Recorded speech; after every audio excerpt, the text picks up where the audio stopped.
Hello दोस्तों, क्या आपने कभी खुद से ये सवाल किया है कि मैं क्यों जी रहा हूँ? मेरी ज़िंदगी का कोई मकसद है भी या मैं बस भीड़ का हिस्सा हूँ? हर सुबह आँख खुलती है, लेकिन दिल में कोई जोश नहीं होता। हर दिन गुजरता है, लेकिन ऐसा लगता है जैसे कुछ अधूरा सा है।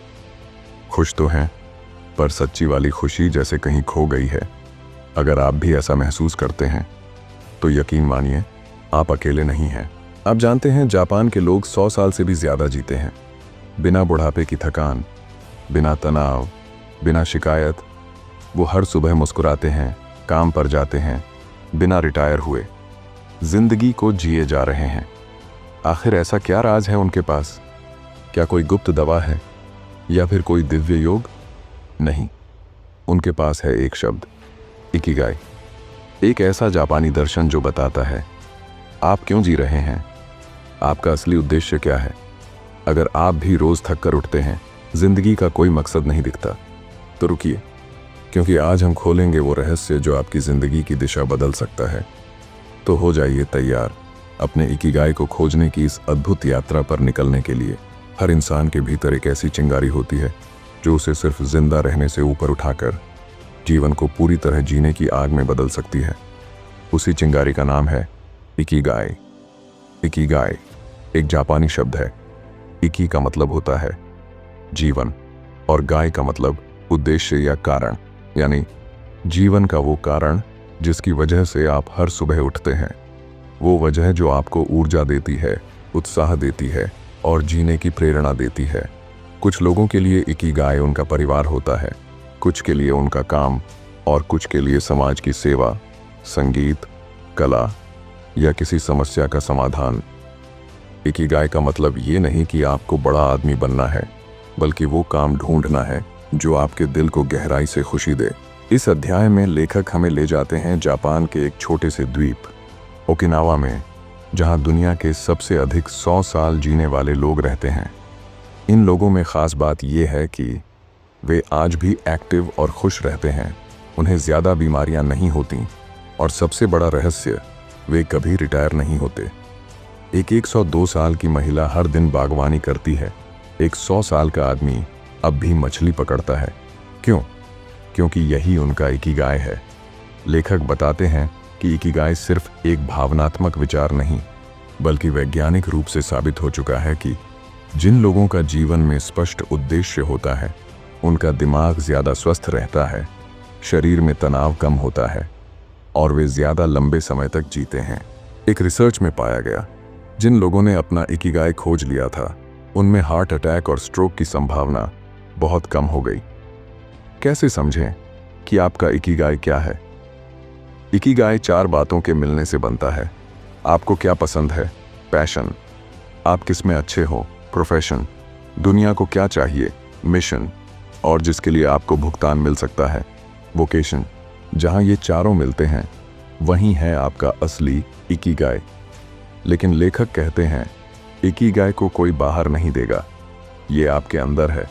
बस ज़रूरत है थोड़ा रुककर अपने दिल की आवाज़ सुनने की। सोचिए, एक दुनिया जहां लोग 90, 95, 100 या उससे भी ज़्यादा जीते हैं, और वो भी बिना थकान, बिना बीमारी और हमेशा मुस्कुराते हुए। ना दवाइयाँ, ना अस्पताल की दौड़, सिर्फ एक शांत, सरल और पर्पजफुल जीवन। ये कोई कल्पना नहीं है, ये है जापान का ओकिनावा द्वीप, जहाँ के लोग दुनिया के सबसे दीर्घायु, सबसे खुशहाल और सबसे स्वस्थ माने जाते हैं। लेखक हेक्टर गार्सिया और फ्रांसिस्क मिरालेस बताते हैं कि ओकिनावा दुनिया के उन 5 ब्लू जोन्स में से एक है जहां लोग असाधारण रूप से लंबी उम्र तक जीते हैं। ब्लू जोन का मतलब है वो क्षेत्र जहां लोग बाकी दुनिया के मुकाबले ज़्यादा स्वस्थ, शांत और दीर्घायु होते हैं। ओकिनावा के बुजुर्गों की ताकत। यहाँ 100 साल से ऊपर के लोग आज भी खुद खाना बनाते हैं, बागवानी करते हैं, साथियों से मिलते हैं और सबसे बड़ी बात, हर दिन जीने का कारण जानते हैं, इकिगाई। 102 साल की एक दादी रोज बाग में फूल लगाती है। 104 साल का एक अंकल अब भी रोज 1 किलोमीटर पैदल चलता है। 98 साल का बुजुर्ग अपने दोस्तों के साथ शतरंज खेलता है और हंसी में कहता है, अभी तो मैं जवान हूं। इनकी जीवन शैली में छुपा है असली रहस्य, ओकिनावा के लोगों की जिंदगी में कुछ खास बातें हैं। मोआई, सामाजिक जुड़ाव। इनके पास होता है एक मोआई यानी दोस्तों का ऐसा ग्रुप जो जीवन भर एक दूसरे का साथ देता है। ये भावनात्मक और मानसिक हेल्थ के लिए बहुत बड़ा सहारा बनता है। हराहचीबू, पेट भरने की कला। ये लोग पेट को 100% नहीं बल्कि सिर्फ 80% तक भरते हैं, यानी खाना खाते वक्त रुक जाते हैं जब थोड़ा सा भूख बाकी हो। इसका सीधा असर होता है कम बीमारियां, बेहतर डाइजेशन और लंबी उम्र। हर दिन की हलचल। वे लोग नियमित रूप से हल्का व्यायाम करते हैं, जैसे चलना, झुकना, बागवानी करना या ताई ची। तनाव से दूरी। वे जल्दबाजी नहीं करते, हर काम को शांति और ध्यान से करते हैं, बिना फालतू भाग दौड़ के। खान पान कम लेकिन असरदार। ओकिनावा के लोग ज्यादातर पौधों पर आधारित भोजन खाते हैं।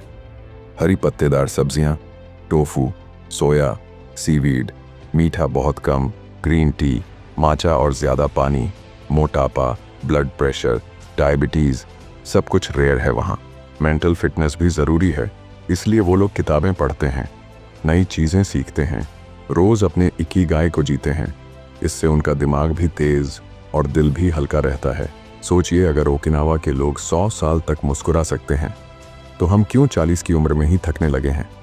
कभी ऐसा हुआ है कि आप कोई काम कर रहे हों और आपको वक्त का बिल्कुल भी अंदाज़ा ना हो, ना भूख लगे, ना प्यास, ना फ़ोन की घंटी सुनाई दे, बस आप और वो काम, जैसे आप पूरी तरह डूब गए हों उसमें। अगर ऐसा कभी हुआ है तो बधाई हो, आपने फ्लो को महसूस किया है। फ्लो क्या है? फ्लो एक ऐसी मानसिक स्थिति है जहां इंसान किसी काम में इतना मग्न हो जाता है कि वो पूरी तरह उस पल में जी रहा होता है। ना अतीत की चिंता, ना भविष्य का डर, सिर्फ वर्तमान का आनंद और ध्यान। इसी को कहते हैं बीइंग इन द जोन या फ्लो स्टेट। फ्लो की इस धारणा को सबसे पहले डॉक्टर मिहाली चिकजेंतमिहाली ने दुनिया के सामने रखा। उन्होंने बताया कि जो लोग फ्लो में काम करते हैं वो सबसे ज़्यादा क्रिएटिव, शांत और खुश होते हैं।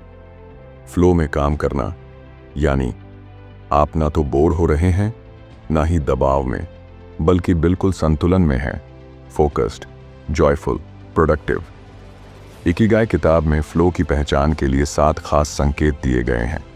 स्पष्ट लक्ष्य होता है, क्लियर पर्पस, फीडबैक तुरंत मिलता है, इंस्टेंट फीडबैक, ध्यान पूरी तरह केंद्रित होता है, काम और चुनौती का संतुलन होता है, खुद की सुध नहीं रहती, समय का एहसास मिट जाता है और काम अपने आप में संतोष देता है। नतीजे से पहले ही फ्लो में आने के लिए ज़रूरी है ऐसा काम चुनें जो ना ज़्यादा आसान हो ना ज़्यादा कठिन। अगर आसान है तो बोरियत होगी और मुश्किल है तो तनाव आएगा। काम को टुकड़ों में बांटें। जैसे अगर कोई किताब लिखनी है तो एक ही दिन में पूरी नहीं लिखनी, रोज़ एक पेज, एक पैराग्राफ, धीरे धीरे। डिस्ट्रैक्शन हटाएं। फ्लो तभी आता है जब आप लगातार बिना रुकावट के काम करें। मोबाइल, नोटिफिकेशन, सोशल मीडिया सब कुछ साइड में रख दें। काम से प्यार करें। फ्लो उन्हीं चीज़ों में आता है जिनसे आपका दिल जुड़ा हो। ओकिनावा के लोग फ्लो को ताकुमी की तरह जीते हैं, यानी अपने हर छोटे बड़े काम को पूर्ण ध्यान और लगन से करना, चाहे वो मछली पकड़ना हो, चाय बनाना या फूलों की देखभाल। वे हर काम को एक कला की तरह करते हैं। इसी वजह से उनका हर दिन संतोष और ऊर्जा से भरा होता है। आज की दुनिया में अगर कोई सबसे बड़ा अदृश्य कातिल है तो वो है तनाव। नजर नहीं आता, लेकिन हर दिन शरीर और दिमाग को भीतर से तोड़ता चला जाता है। हार्ट अटैक, ब्लड प्रेशर, नींद न आना, चिड़चिड़ापन, ध्यान न लगना और आखिर में डिप्रेशन। ये सब उस एक चीज से शुरू होता है, स्ट्रेस यानी तनाव। लेकिन ओकिनावा के लोग इस तनाव को जीवन में घुसने ही नहीं देते। कैसे? यही राज खोलता है इकिगाई का ये अध्याय। तनाव को कैसे देखते हैं जापानी लोग? जापानी दर्शन के अनुसार तनाव कोई बाहरी चीज नहीं, बल्कि हमारे सोचने और प्रतिक्रिया देने का तरीका है। इकिगाई हमें सिखाता है, घटनाओं को नहीं, अपने रिस्पॉन्स को बदलो और तनाव खुद ही दूर हो जाएगा। तनाव से निपटने के जापानी तरीके। इचिगो इचिए, इसका मतलब है हर पल एकमात्र अवसर है, यानी जो क्षण अभी है वो दोबारा नहीं आएगा, तो उसमें पूरी तरह मौजूद रहो और उसे पूरे मन से जियो। रहे सोच तनाव को कम करती है, क्योंकि हम भूत और भविष्य की चिंता में नहीं फंसते। शिकाता गानाई, इसका मतलब है जो होना है वो होकर रहेगा, यानी जो चीज़ हमारे नियंत्रण में नहीं है उसे लेकर परेशान होने का कोई मतलब नहीं। यह मानसिकता दुख को स्वीकार करना सिखाती है, जिससे मन शांत होता है। विलंबित प्रतिक्रिया, डिलेड रिस्पॉन्स। तनाव तब बढ़ता है जब हम तुरंत रिएक्ट करते हैं, चिल्लाते हैं, गुस्सा करते हैं या अंदर घुटते हैं। लेकिन ओकिनावा के लोग कुछ देर रुकते हैं, गहरी सांस लेते हैं, फिर सोच समझकर प्रतिक्रिया देते हैं। ये छोटी सी आदत तनाव का बड़ा इलाज है। स्वस्थ दिनचर्या और सरल जीवन। ओकिनावा में सुबह जल्दी उठने की परंपरा है। वे दिन में छोटी छोटी खुशियां ढूंढते हैं, ज़रूरत से ज़्यादा ना कमाते हैं, ना खर्च करते हैं और हर काम धीरे धीरे शांति से करते हैं। धीमी जिंदगी, लंबी जिंदगी, यही उनका सिद्धांत है। तनाव कम करने वाले उनके विशेष रूटीन है। सुबह ताज़ी हवा में चलना, ग्रीन टी या माचा पीना, दोस्तों से मिलना, मोआई, ताई ची, योगा, ध्यान और सबसे बढ़कर अपने इकिगाई में डूब जाना। जब आपका जीवन उद्देश्यपूर्ण होता है तो तनाव खुद ही दरवाज़ा बंद कर देता है। लेखकों ने रिसर्च में पाया कि जिन लोगों ने तनाव को मैनेज करना सीख लिया, उनकी इम्यूनिटी ज़्यादा मजबूत होती है, उनका मानसिक स्वास्थ्य बेहतर रहता है और उनकी उम्र सामान्य से 10 से 15 साल अधिक होती है। ओकिनावा के लोग उम्र के 90 पार करने के बाद भी मानसिक रूप से तेज, खुश और रचनात्मक रहते हैं। शरीर बूढ़ा होना तय है, लेकिन दिमाग को जवान रखना ये एक कला है और ओकिनावा के लोग इसे पूरी जिंदगी निभाते हैं। आपने देखा होगा, बहुत से लोग 30 की उम्र में ही थक जाते हैं और कुछ लोग 90 पार करके भी रचनात्मक और जिंदा दिल रहते हैं। ये फर्क कहाँ से आता है? इसका जवाब है माइंडसेट। एक ऐसा मानसिक दृष्टिकोण जो उम्र के प्रभाव को भी मात दे देता है। युवा दिमाग क्या होता है? इकिगाई के इस अध्याय में बताया गया है कि युवा दिमाग का मतलब सिर्फ तेज याददाश्त या तेज सोच नहीं, बल्कि नई चीजें सीखने की ललक, बदलाव को अपनाने की ताकत, जिज्ञासा बनाए रखना और खुद को सीमित ना मानना। जब दिमाग सीखता रहता है तो वो बूढ़ा नहीं होता, बल्कि और जवान होता जाता है। विज्ञान भी यही कहता है। लेखकों ने न्यूरोसाइंटिस्ट्स के हवाले से बताया है कि दिमाग एक मांसपेशी की तरह है, जितना ज़्यादा प्रयोग करोगे उतना ज़्यादा मजबूत बनेगा। जो लोग रिटायर होने के बाद भी पढ़ते हैं, नई स्किल्स सीखते हैं, लिखते हैं, सिखाते हैं, उनका दिमाग ज़्यादा तेज, शांत और जवान रहता है। इकिगाई में कई उदाहरण हैं जहां 85 से 90 साल के बुजुर्ग नई भाषा सीख रहे हैं, शतरंज खेल रहे हैं, कविता लिख रहे हैं या फिर बच्चों को सिखा रहे हैं। उनके पास समय तो है, लेकिन वे उसे खाली बैठकर नहीं, बल्कि सीखकर, सिखाकर और रचनात्मकता में लगाकर जीते हैं। किस तरह बनाए रखें युवा मानसिकता? नई चीज़ें सीखें। हर साल कोई नई स्किल, चाहे पेंटिंग हो, संगीत हो, बागवानी हो या भाषा। रूटीन में बदलाव लाएं। एक जैसा जीवन दिमाग को सुस्त बनाता है। नए रास्तों पर चलें, नई चीज़ें देखें, नए लोगों से मिलें, बच्चों जैसे जिज्ञासु बनें। हर चीज़ पर सवाल करें, क्यों? पूछते रहना दिमाग को जिंदा रखता है। डिजिटल से ब्रेक लें, रियल में रहें, स्क्रीन टाइम कम करें, प्रकृति, किताबें और बातचीत में समय बिताएं। यंग माइंड का स्पिरिट ओकिनावा से सीखें। वे लोग खुद को कभी पुराना नहीं मानते। उन्हें उम्र की गिनती की फिक्र नहीं होती। उनके लिए हर दिन एक नई शुरुआत होती है। इसी सोच ने उन्हें बनाया है दुनिया के सबसे बुद्धिमान और खुशहाल बुजुर्ग। क्या आपने कभी किसी 92 साल के व्यक्ति को हर सुबह 6 बजे उठकर बागवानी करते देखा है? या किसी 89 साल की दादी को पूरे मोहल्ले के बच्चों को गीत सिखाते हुए? ओकिनावा में ये कोई चमत्कार नहीं, बल्कि एक आम जीवन शैली है। वहाँ के लोग रिटायर नहीं होते। क्यों? क्योंकि वे मानते हैं जब तक आप जीवित हैं, आपका उद्देश्य भी जीवित है। यही है इस अध्याय का संदेश। नेवर रिटायर, यानी कभी सेवानिवृत्त मत हो। पश्चिमी देशों में रिटायरमेंट का मतलब है 60 या 65 की उम्र में काम छोड़कर आराम करना। लेकिन जापान में, खासकर ओकिनावा में, रिटायरमेंट शब्द ही मौजूद नहीं है। वहाँ लोग जब तक सांस चल रही है तब तक कुछ ना कुछ योगदान देते रहते हैं। कोई खेत में काम करता है, कोई बच्चों को पढ़ाता है, कोई कला सिखाता है और कोई अपने अनुभव से दूसरों को मार्गदर्शन देता है। नेवर रिटायर का मतलब ये नहीं कि आप थक कर भी काम करते रहें, बल्कि इसका असली अर्थ है हमेशा किसी उद्देश्य से जुड़े रहना। इकिगाई यही सिखाता है कि जीवन में जब तक कोई मकसद है तब तक आप जिंदा हैं, और जब मकसद खत्म हो जाए तो शरीर भले चलता रहे लेकिन आत्मा बुझ जाती है। लेखकों ने कई रिसर्चों का हवाला दिया है जिसमें बताया गया है कि जो लोग रिटायरमेंट के बाद बिल्कुल निष्क्रिय हो जाते हैं उनमें डिप्रेशन, याददाश्त की कमी और बीमारियां जल्दी आ जाती हैं। लेकिन जो लोग छोटे छोटे कामों से खुद को व्यस्त रखते हैं, जैसे बागवानी, वॉलंटियरिंग, कला या समाज सेवा, उनका मानसिक और शारीरिक स्वास्थ्य बेहतर रहता है। ओकिनावा के लोग क्या करते हैं? 97 साल की महिला हर दिन फूल बेचने बाजार जाती है। 101 साल का व्यक्ति अब भी लकड़ी से खिलौने बनाता है।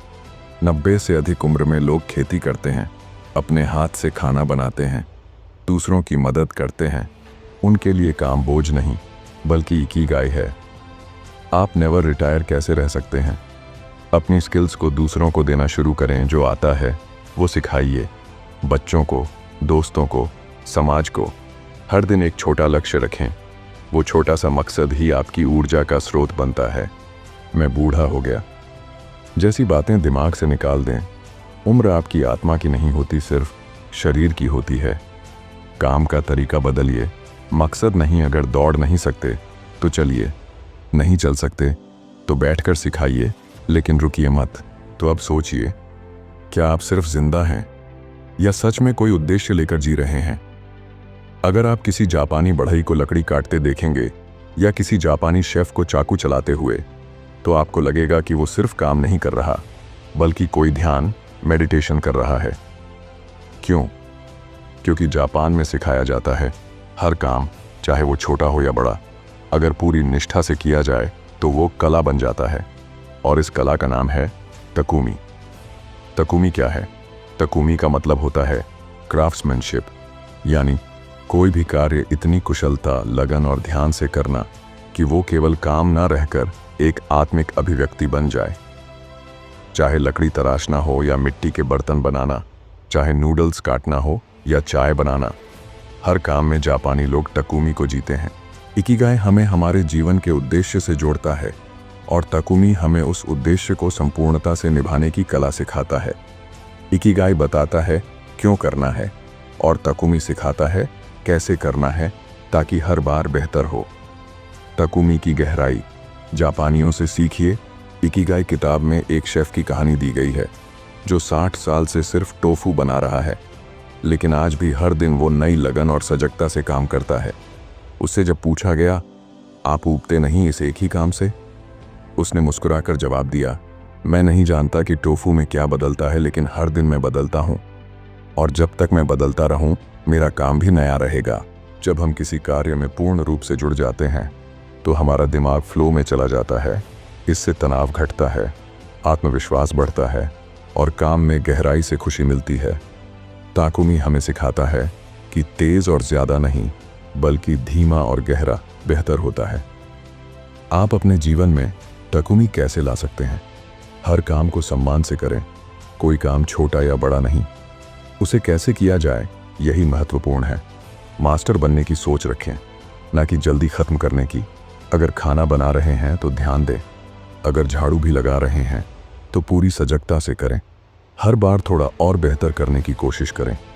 तकुमी का मतलब है परफेक्शन इन रेपिटिशन। हर दिन को प्रयोगशाला मानिए। हर दिन कुछ सीखने, कुछ सुधारने और कुछ बेहतर करने का मौका है। हमारी दुनिया हमेशा परफेक्शन की तलाश में भाग रही है। बिना झुर्रियों के चेहरे, बिना धब्बों की दीवारें, बिना गलती की जिंदगी। लेकिन क्या आप जानते हैं, जापानी दर्शन कहता है जो अधूरा है वही असली है, जो टूटा है वही जीवन का सच है और जो असमान है वही सुंदर है। इसी सोच का नाम है वाबी साबी। वाबी का मतलब है सादगी, सन्नाटा और प्राकृतिक सुंदरता। साबी का मतलब है समय के साथ आने वाली उम्र और झुर्रियों की गरिमा। मिलकर वाबी साबी का मतलब होता है जीवन की अस्थायी, अधूरी और अपूर्ण चीजों में सौंदर्य देखना। यह दर्शन हमें सिखाता है हर चीज का एक दौर होता है, हर चीज खत्म होती है और उसमें भी एक अनोखी शांति होती है। आपने कभी जापानी चाय की प्यालियां देखी हैं? कई बार वे टूटी होती हैं, जोड़ दी जाती हैं सोने या चांदी से। इस कला को कहते हैं किंटसुगी, जहां टूटे बर्तन को छुपाया नहीं जाता बल्कि सोने से सजाया जाता है ताकि उसकी टूटन इतिहास और सुंदरता बन जाए। यह संदेश देता है टूटना कमजोरी नहीं, वो आपकी कहानी का हिस्सा है। इकिगाई हमें उद्देश्य देता है, लेकिन वाबी साबी हमें सिखाता है कि उस उद्देश्य की ओर जाते समय जो गलतियां, रुकावटें और अधूरापन आता है वो भी सुंदर हैं। अगर आप पूरी तरह परफेक्ट बनने के चक्कर में जीवन को मिस कर रहे हैं तो वाबी साबी आपको रुक कर देखने और स्वीकार करने की कला सिखाता है। वाबी साबी कैसे अपनाएं? स्वयं को स्वीकार करें, आप जैसे हैं, जहां हैं वहीं से शुरू करें। झुर्रियां, कमजोरियां, असफलताएं, ये सब आपकी कहानी है। परफेक्शन का पीछा छोड़िए। हर बार 100% नहीं मिलेगा, लेकिन 80% में भी सुंदरता है। अपने आसपास की सादगी को देखें। पुराना फर्नीचर, खिड़की पर पड़ी धूल की परत, मुरझाए फूल, इन सब में जीवन का स्पर्श है। गलतियों को अपनाइए, उनसे शर्माइए मत। गलती आपकी पहचान नहीं बल्कि आपकी यात्रा का सबूत है। वाबी साबी का मानसिक प्रभाव, परफेक्शन की रेस से आज़ादी मिलती है, आत्मस्वीकृति बढ़ती है, तनाव और कंपैरिजन कम होता है, जीवन के प्रति संतोष और शांति आती है। यही वजह है कि जापानी लोग छोटी छोटी चीज़ों में भी गहरी खुशी महसूस करते हैं। सोचिए, आपने अपनी जिंदगी की किन टूटी चीज़ों को अब तक छुपा कर रखा है? क्या हो अगर आप उन्हें ही अपनी सबसे खूबसूरत पहचान बना लें? क्या आप जानना चाहेंगे कि जापानी लोग छोटी छोटी चीज़ों में इतनी संतुष्टि और गहरी खुशी कैसे पाते हैं, बिना दिखावे, बिना तुलना और बिना भाग दौड़ के? तो चलिए जानते हैं। छोटे सुखों की बड़ी ताकत, जहां कम में भी बहुत है और धीमे चलना ही लंबी दौड़ है। इस तेज भागती दुनिया में जहां हर कोई दौड़ रहा है ज्यादा कमाने, जल्दी करने और आगे निकलने के लिए, क्या आपने कभी खुद से पूछा है, मैं दौड़ क्यों रहा हूं? मैं कहां पहुंचना चाहता हूं? इकिगाई का यह अध्याय आपको उस शांति भरे मोड़ तक ले जाता है जहां जीवन रुकता नहीं लेकिन धीमा चलता है, और इसी धीमेपन में छुपी है असली गहराई। स्लो लिविंग यानी जीवन को बिना जल्दीबाजी के जीना। मतलब ये नहीं कि आप आलसी हो जाएं, बल्कि ये कि आप हर पल को महसूस करें, ध्यान से जिए और चुनकर चलें, ना कि भीड़ के पीछे। जापानी संस्कृति में स्लो लिविंग एक महत्वपूर्ण जीवन शैली है, जहां खाना धीरे खाया जाता है, काम पूरे मन से किया जाता है और बातें ध्यान से सुनी जाती हैं। फास्ट लाइफ आपको थका देती है, जबकि स्लो लाइफ आपको शांति देती है। इकिगाई किताब में बताया गया है कि ओकिनावा में लोग हर दिन एक ही समय पर उठते हैं ताकि जीवन में स्थिरता बनी रहे। चाय पीते वक्त सिर्फ चाय पर ध्यान देते हैं, ना मोबाइल ना टीवी। चलते हैं तो चलते हैं, सोचते हैं तो सोचते हैं। No multitasking, just mindfulness. प्रकृति से जुड़े रहते हैं, फूलों को देखना, बागवानी करना, ताज़ी हवा लेना, ये छोटे छोटे रिचुअल्स उन्हें जीवन से जोड़ते हैं। तेजी से नहीं, गहराई से। स्लो लिविंग से कॉर्टिजोल, स्ट्रेस हार्मोन घटता है, दिल की धड़कन सामान्य होती है, नींद बेहतर होती है, फोकस और निर्णय लेने की शक्ति बढ़ती है। जब आप धीमे चलते हैं तो जीवन आपको ज़्यादा सुनाई देता है। स्लो लिविंग को अपनाने के तरीके: सुबह जल्दी उठिए, लेकिन शांति से। दौड़ती सुबह दौड़ता दिन बनाती है। हर दिन के लिए एक प्राथमिकता तय करें। सब कुछ आज नहीं, एक काम पूरी तरह आज। खाने, चलने, बात करने, हर क्रिया में ध्यान लाइए। ये क्रियाएं तब साधना बनती हैं। डिजिटल डिटॉक्स का समय रखें। स्क्रीन से दूर जाकर जीवन को देखें, प्रकृति को समय दें, पौधों से बात करें, आसमान देखें, बारिश को महसूस करें। तो अब सवाल है, क्या आप वाकई अपनी जिंदगी जी रहे हैं या सिर्फ अपनी दिनचर्या निभा रहे हैं?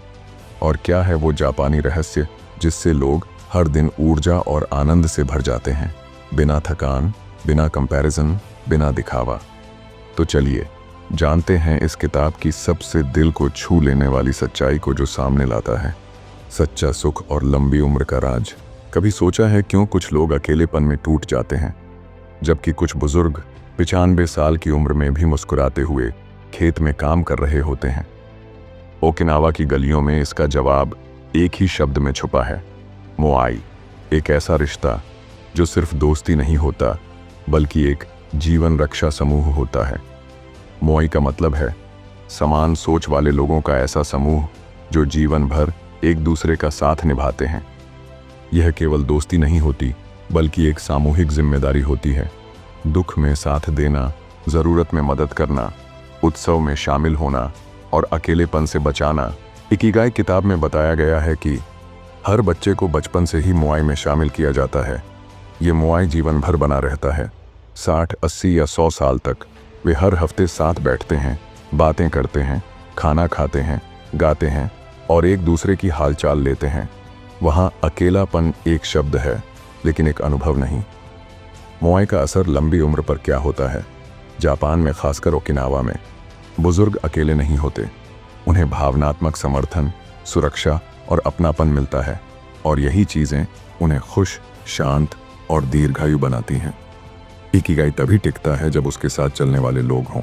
मोआई का मानसिक और शारीरिक लाभ ये है कि तनाव कम होता है, हार्मोन संतुलित रहते हैं, इम्यून सिस्टम मजबूत होता है, डिप्रेशन का खतरा घटता है, आत्मविश्वास बढ़ता है, अकेलापन मारता है, लेकिन मोआई बचाता है। मोआई से हम क्या सीख सकते हैं? संपर्क बनाए रखें। एक कॉल, एक मुलाकात किसी की जिंदगी बदल सकती है। सिर्फ दोस्ती नहीं, जिम्मेदार रिश्ता बनाइए। अपने मोआई के लोगों की चिंता कीजिए और उन्हें खुद के लिए कीमती महसूस कराइए। अपने चारों ओर ऐसे लोग चुनिए जो आपको अपलिफ्ट करें। नकारात्मक लोगों से दूरी, सकारात्मक लोगों से करीबी। मोआई बनाइए, निभाइए और आगे बढ़ाइए। कोई दोस्त, पड़ोसी, परिवार, साथी, किसी के साथ हर परिस्थिति में साथ रहने का वादा कीजिए। क्या आपको याद है जब आप आखिरी बार बिना किसी वजह के मुस्कुराए थे? जब आपने चाय की पहली चुस्की को महसूस किया था, या बारिश में भीगते हुए बचपन जैसा सुकून मिला था? इकिगाई का ये अध्याय सिखाता है, खुशी तलाशने की नहीं, जगाने की चीज़ है, और वो हर दिन हमारे आसपास होती है, बस हम उसे देखना भूल गए हैं। जॉय का मतलब क्या है? जॉय कोई इंस्टाग्राम वाली मुस्कान नहीं होती, और ना ही कोई बड़ी उपलब्धि से मिलने वाला शो ऑफ। असली जॉय होती है सुबह की ठंडी हवा, अपनों की आवाज़, पौधे में खिला फूल, बिना किसी वजह के मिलती शांति। ये छोटी छोटी चीज़ें ही हमें रोज़ जीने की वजह देती हैं। यही है रिग्नाइट योर जॉय। इकिगाई में बताया गया है कि ओकिनावा के लोग हर दिन कोई एक ऐसा काम करते हैं जिसमें उन्हें आनंद आता है, न कि बस करना पड़ता है। वे अपने आसपास की सुंदरता पर ध्यान देते हैं। वे लोगों के साथ खुलकर हंसते हैं, गाते हैं, मिलते हैं और हर छोटी चीज़ में धन्यवाद महसूस करते हैं। उनके लिए संतोष ही सबसे बड़ी जॉय है। खुशी जगाने के जापानी नियम इचिगो इची। यह क्षण दोबारा नहीं आएगा। हर पल को एक बार मिलने वाले उपहार की तरह जियो। कृतज्ञता, ग्रैटिट्यूड को रोज़ाना का अभ्यास बनाओ। नींद से पहले 3 चीज़ों के लिए थैंक यू कहो। अपनी पसंद के काम को समय दो, इवन 10 मिनट्स। कुछ गाना, लिखना, बनाना वो ऊर्जा देता है। दूसरों की खुशी में हिस्सा लो। किसी को हंसाना, किसी की मदद करना अंदर से भर देता है। इकिगाई सिखाता है कि यदि आपकी ज़िंदगी बुझे हुए दीपक जैसी लग रही है, तो नया तेल मत ढूंढिए। पहले पुराने दीपक को साफ कीजिए, ध्यान दीजिए और प्यार से हाथ लगाइए। जीवन को दोबारा प्यार करने के लिए आपको बड़ी चीज़ें नहीं चाहिए, बल्कि छोटे छोटे एहसासों को अपनाना होता है। आप अपनी जॉय कैसे रीइग्नाइट कर सकते हैं? सुबह उठते ही मोबाइल की जगह सूरज को देखो। दिन में कम से कम 10 मिनट अपने पसंदीदा काम को दो। हर रात सोने से पहले 3 चीज़ों के लिए आभार जताओ। हफ्ते में एक बार खुद के साथ समय बिताओ। ना शोर, ना स्क्रीन। इकिगाई कोई रहस्य नहीं है, ये कोई जादू भी नहीं, बल्कि उन छोटे छोटे टुकड़ों का मिलन है जो मिलकर एक गहरा और सुंदर जीवन बनाते हैं। इस अंतिम अध्याय में हम उन टुकड़ों को एक साथ जोड़ेंगे और समझेंगे कि कैसे इकिगाई को रोज महसूस किया जा सकता है। इकिगाई को समझने के लिए लेखक एक सुंदर वेन डायग्राम का उदाहरण देते हैं, जहां 4 महत्वपूर्ण बातें आपस में मिलती हैं: व्हाट यू लव, आप क्या करना पसंद करते हैं, आपका जुनून, passion, what you are good at, जिसमें आप अच्छे हैं, आपका profession, what the world needs, दुनिया को क्या चाहिए, आपका mission, what you can be paid for, जिससे आप कमाई कर सकते हैं, आपकी वॉकिंग स्किल, वोकेशन। इन चारों के बीच जहां संतुलन होता है वहीं पर इकिगाई जन्म लेता है। इकिगाई का अर्थ सिर्फ लंबी उम्र नहीं बल्कि गहराई से जिया गया हर दिन है। ये आपको सुबह उठने की वजह देता है, ये आपको जीवन में दिशा देता है, ये आपको भीड़ में अलग बनाता है और हर रोज के काम को अर्थ से भर देता है। इसे अपनी जिंदगी में कैसे उतारें? खुद से पूछें, मुझे क्या पसंद है? हर दिन का 10% हिस्सा उसी चीज को दीजिए। अपनी ताकत पहचानिए, जो आप आसानी से करते हैं वही आपकी अनोखी प्रतिभा है। दुनिया को देखिए, कहाँ आपकी जरूरत है। सेवा और योगदान का रास्ता यहीं से खुलता है। समझिए कि आप क्या देकर कमाई कर सकते हैं। इकिगाई तभी टिकता है जब उससे आपकी जरूरतें भी पूरी हों। जब ये चारों सवालों के जवाब एक दूसरे को छूने लगें तो समझिए आप अपने इकिगाई की यात्रा पर हैं। इकिगाई को रोज कैसे जिए? सुबह जल्दी उठिए, दिन को सराहिए, माइंडफुल रहें, खाना खाते समय, चलते समय, बोलते समय, हर दिन कुछ ऐसा करें जो आपको भीतर से खुशी दे। अपने रिश्तों को समय दीजिए, मोआई बनाइए, हर रात आभार, ग्रेटिट्यूड के साथ सोइए। इकिगाई कोई लक्ष्य नहीं है, ये एक प्रैक्टिस है, एक रास्ता है, ना कि कोई मंजिल। तो क्या आप अपने जीवन के उस मोड़ पर हैं जहां आप सिर्फ जीना नहीं पूरी तरह से जीना चाहते हैं? तो अब समय है हर दिन खुद से जुड़ने का और उस जापानी कला को अपनाने का जो कहती है, जियो लेकिन ऐसे जैसे हर दिन तुम्हारा सबसे पसंदीदा दिन हो। तो अगर ये किताब आपके दिल को छू गया हो तो इसे लाइक, शेयर और सब्सक्राइब ज़रूर करें।